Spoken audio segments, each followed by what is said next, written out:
COVID-19 pandemic has disrupted daily life for almost every single person on the planet. Most of us are lucky enough to be self-isolating in our own homes, although it's estimated that around 300,000 British travellers were stranded abroad after almost all commercial international flights were cancelled and worldwide travel restrictions came into effect. Around 2,000 travellers are known to have returned to the UK. I managed to speak to Abergavenny resident Lee Jenkins, who travelled back from Panama with his girlfriend Elen Williams at the beginning of April. My name's Lee Jenkins. I'm an ecologist. I live in Abergavenny in Wales. I also run a charity called South Wales Otter Trust, which is based in Abergavenny. Basically, I used to be a zookeeper, including working at Bristol Zoo and a few other zoos, and it was always a lifetime dream of mine to go and visit the habitat of the animals that I used to look after. Okay. So for my 50th birthday, I decided that's what I was going to do. And we flew off to Panama and arrived on the 3rd of March. At that time, there was no official advice warning against non-essential travel, and many media outlets were still encouraging people to travel. Cases in the UK and worldwide were still relatively low, with no cases at that time in Panama. From there, we went up to the far west of Panama and did some voluntary work in a wildlife centre for a week. Lee and Ellen continued as normal with their planned voluntary work and exploring the local jungle, documenting some of the native wildlife like hummingbirds, monkeys and strawberry poison dart frogs. Then we headed over to Bastimentos in Del Toro region, to where the islands are, planning to have a few days on the islands and then travelling to the other end of the country. Days later, the UK government issued advice to travellers to return to the UK. Lee and Ellen contacted Lufthansa about changing their return flight to an earlier date, but Lufthansa wouldn't allow them to do this until it was closer to the return date they had already booked. Lufthansa refused to speak to us unless it was in 5 days of us travelling. So the only other option we had was then to buy a fresh flight home. Lee and Ellen considered booking a new flight, but the local authorities had ramped up precautionary measures regarding tourists in Panama. The Panamanian government decided that any tourists or foreigners travelling across the country, had they not been in the country for over 15 days, they would be quarantined at checkpoints, which could be in the middle of nowhere. Now, we were bang on the 15 days. So we were thinking, well, what do we do? Do we buy a new flight and then take a chance travelling across the country and end up being in the middle of nowhere, quarantined for 2 weeks by the Ministry of Health from Panama?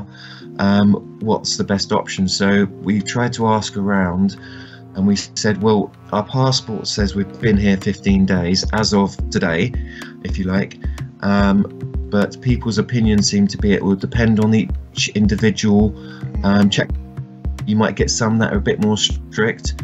So we didn't fancy the option of that because that could be really terrible. So we thought, well, let's just sit it out for a little bit and see what happens. Cases in the UK and around the world were rising rapidly. The Panamanian government, despite no cases in the region at that point, issued a strict curfew.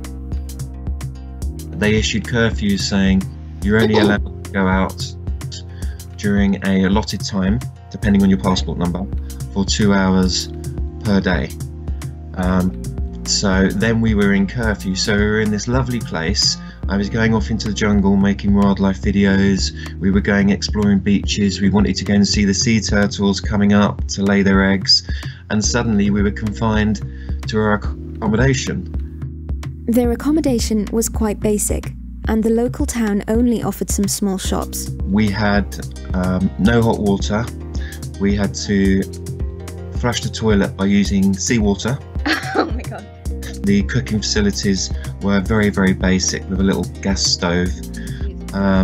We did have electricity, but the accommodation itself was open to the animals of the jungle, So we had lots of spiders, and we were always on the watch out for scorpions and snakes. It wasn't any way luxury, it was very, very, very basic. But that was relatively, we were travelling, so relatively cheap end of a traveller's kind of accommodation, not a tourist. Yeah. Okay, today we're going shopping. On another island. On another island, to show you what we need to go through to get supplies. We had to go over to mainland because that's where the shops and the cash points were a couple of times to build up our cash reserves. So here we go, main town. Should be hustle and bustling, but as you can see, pretty dead around. A few people wearing masks, but pretty much everything is quiet.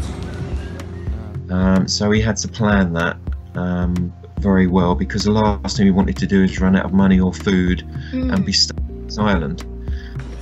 Okay, so we've just been through checkpoint and all was good. Checked our passports, said that we're allowed to be here. Otherwise, it's just completely dead here. We're the only ones walking along. So this is essentially the centre of town. Yay! Our shopping now. There it is. So now we're heading off.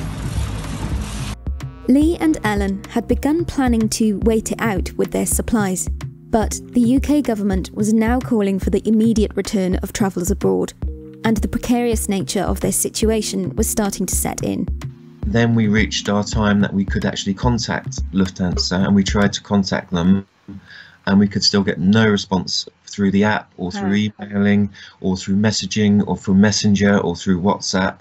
We were getting no replies, but 5 days before our flight was due to go, our flight status turned from confirmed to cancelled.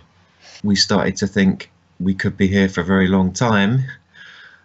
Maybe that's not a bad thing, but some of our friends on Facebook said, you guys are in the best place, stay where you are. You've got no cases, you're in a beautiful place, it's hot and it's warm.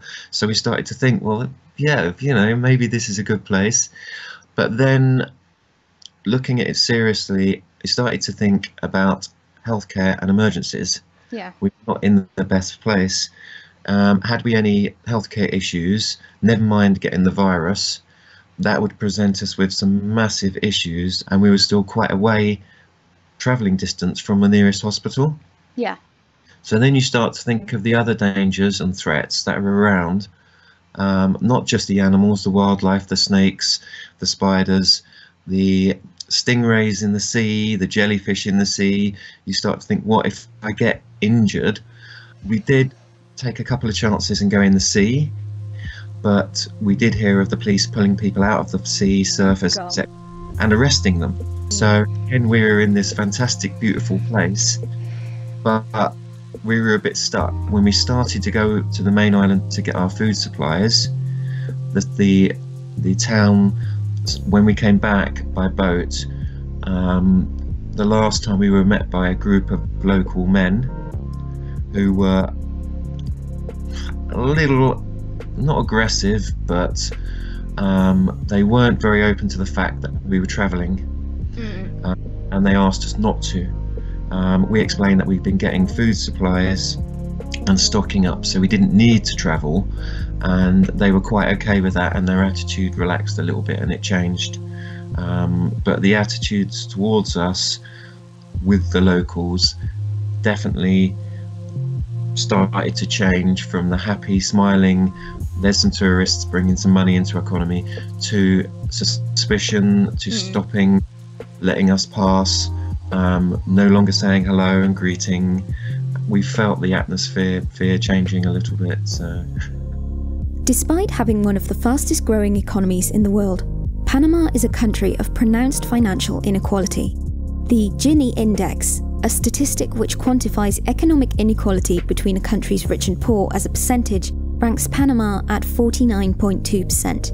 The UK, for comparison, is ranked at 34.8%, the US at 41.4%, Norway at 27%, and Iceland at 26.8%. The rates of poverty in Panama vary significantly between urban and rural areas. While the overall average for Panama is 14.5%, rural poverty rates lie at 30.9%, compared to urban areas at 7.2%. On top of this, 1.3% live in extreme poverty in urban areas, compared to 17.3% in rural areas. Rural populations also have less access to sanitation facilities and healthcare services compared to urban regions. Panama's economy relies heavily on tourism and the service industry, both of which were now almost completely on hold as the country began to lock down. The knock-on effects of coronavirus may also impact the Panama Canal, which contributes billions to the Panamanian economy. Lee and Ellen had been constantly contacting the British Embassy in Panama to no avail.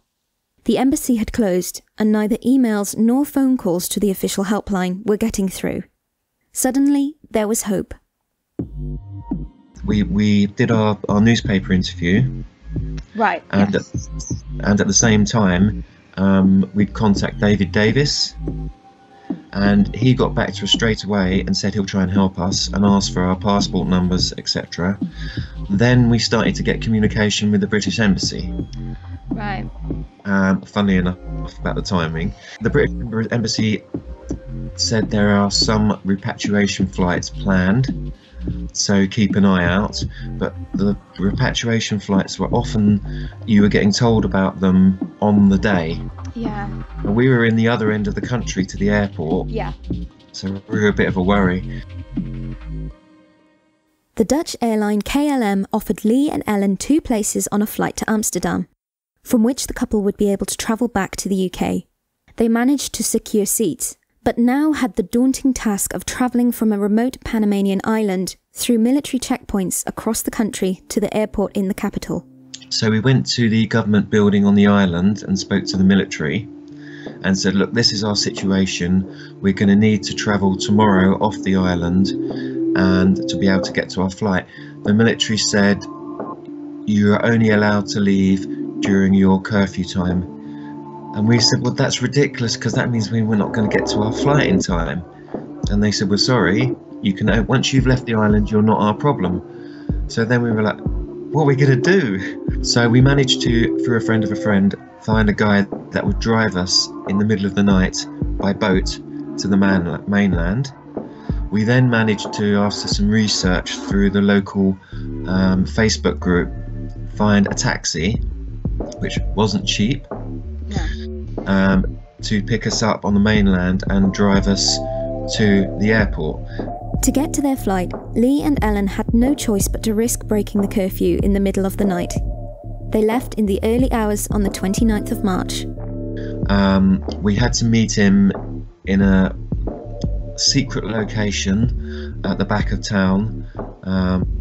There was one other traveller, Dutch tourist, who'd heard what we were doing, and she contacted us on the day we were due to meet him and said, look, I'm desperate as well, is there any chance you can squeeze me on? At midnight, the 3 of us left and boarded the boat under complete darkness, no lights on the boat, travelling in darkness on a dark boat. There were 3 occasions that searchlights were put out. Now, because we were on a high-speed boat, the driver was actually driving so fast that the searchlights couldn't pinpoint our location, Oh my God. hear us. So we could see these searchlights scanning the sea and the water. There were boats out. We don't know whether they were sent out to look for us or whether they were general boats, but there was a complete curfew, no travelling whatsoever. So we had about a half-hour journey of this, bouncing off of waves, literally catching air, until we got to the mainland. Mainland, we were dropped off at a boat fueling station and advised not to go out onto the road. So we had to kind of wait in a little courtyard, and then our taxi turned up, which was a very small, it was a small people carrier, Right. and it had 2 Austrian tourists as well that were also on the flight. So then we started travelling across the country with this taxi firm. The taxi driver said to us, "I hope all of you are in good health because you will be temperature checked, and if you fail by 2 degrees or 1.5 degrees, they will pull you off and put you into quarantine." So you can imagine how nervous we were coming to the first checkpoint. Yeah. All checkpoints were either military or police or a mixture of the both. They were heavily armed with shotguns and light machine guns. And we got to the first checkpoint. They came and took our temperatures. You know when you get worried that you're stressed and that might put your temperature up? Yeah. So I was just constantly trying to breathe and just say, keep calm, just keep calm. Yeah. We all passed our temperature checks and there was a massive relief. Yeah. We were allowed through. We were stopped at other checkpoints along the way. Some of them took our temperature, some of them took our temperature twice. And then we reached Panama City. The outskirts of Panama City was military roadblocks everywhere. When we got into the city, it was deserted. It was a complete ghost town. So we drove all the way through the city with seeing 1 or 2 other cars. And from the airport, we could just see several plumes of smoke in the city. There had been numerous reports of unrest and looting in Panama since the lockdown was implemented. Many news outlets attributed the looting to fears and anger that food aid promised by the government was not being delivered, though there are now reports that aid is being distributed. At the airport, commercial flights had been suspended for days, except for the repatriation flights like the one Lee and Ellen were waiting for, and so the airport terminal itself was not actually open when they arrived. So we had something like a 6-hour wait on the pavement. Oh God. And it was absolutely baking. It was so hot. I was constantly sweating, and then I started worrying about the temperature checks going into the airport. Because I was sweating in this hot heat. We'd run out of water. We had a tiny bit of food. So we were sort of like, oh, how do we keep cool? Yeah. As it happens, we went into the airport when we were allowed. There were no temperature checks done. We had to pay for our flights then, and the airport refused to accept our payment method. Thankfully, eventually they let us pay with our debit cards. For the one flight, we paid the same as we paid for the whole return trip. The whole journey back cost us about $2,000 each to get back, which basically emptied our savings. Nevertheless, the couple successfully got their flight to Amsterdam, but now faced another problem. So we arrived in Amsterdam, but our plane had been delayed. We'd missed our flight to Heathrow. So we called British Airways and said, we've missed our flight. Please can we book? There was one the next day. Please can we change it? Yeah. And British Airways said, you have to go to the British Airways desk in Amsterdam airport. That's the only way we can do it. So we went there and it was closed. So I rang British Airways again and said, look, it's closed. Can you not do it? And they said, no, the only way you can do it is there. And I said, but it's closed.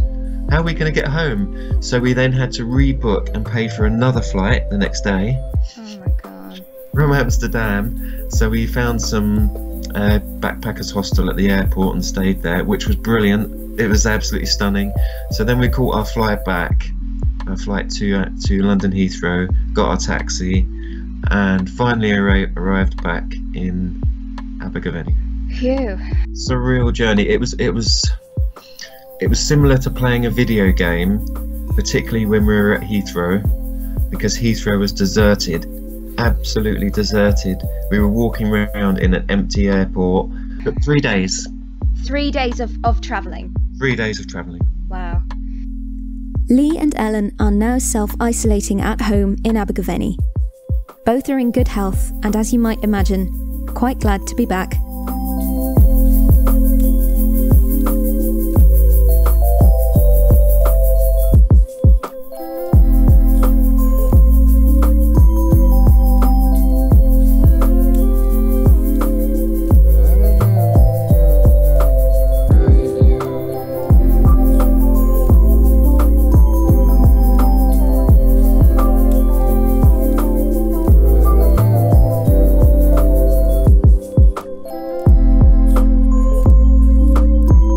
This is just one of many interesting stories emerging from the global pandemic. If you have a local interest story of your own, you can get in touch with Abergavenny Now via their website or Facebook page.